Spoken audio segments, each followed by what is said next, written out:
Just over a month ago, this was a military base for United Nations peacekeepers. Now, it's home to over 20,000 South Sudanese who fled from the fighting that's torn apart their country.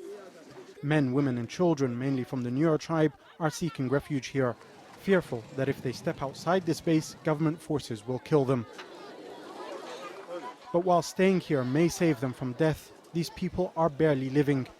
Entire families cramped together under anything they can find to shade themselves from the burning sun. There is no proper sanitation here, no kitchens, there is nothing except flimsy tents erected to shelter the displaced. David is 24 years old. Growing up, he had dreamed of one day becoming a professional footballer. Now his only wish is to get out of what he calls a mass prison. There's no difference with the prison. So it is like I'm in prison. Because if I cannot move around, I don't get clean water, and even the food I'm eating, it is very difficult. I may spend some 3 to 4 days without eating food. So it is like prison. The conditions here are miserable. Sewage flows in the middle of where people sleep. This is where they go to the toilet. This is where they wash. There is a real fear that unless something is done, and quickly, there could be an outbreak of diseases here at the camp, making things more unbearable than they already are.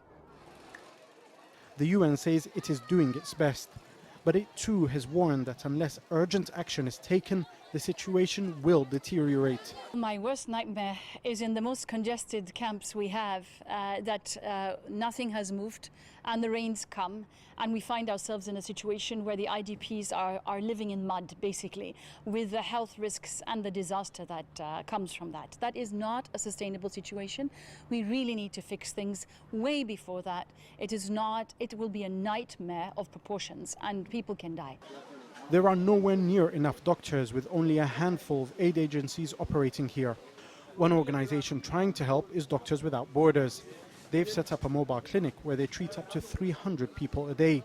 But their facilities are basic too, and would be unable to cope with any sort of epidemic if one was to break out. If you look at this camp, it's a completely congested space. The population density is 10 times the population density in Mumbai.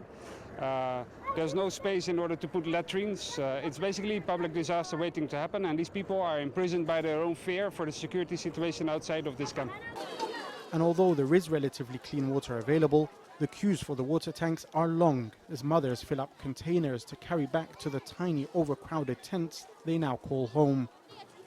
While many have commended the United Nations for opening up its bases to protect these people, the UN and the international community have done little to improve the miserable living conditions of those now inside.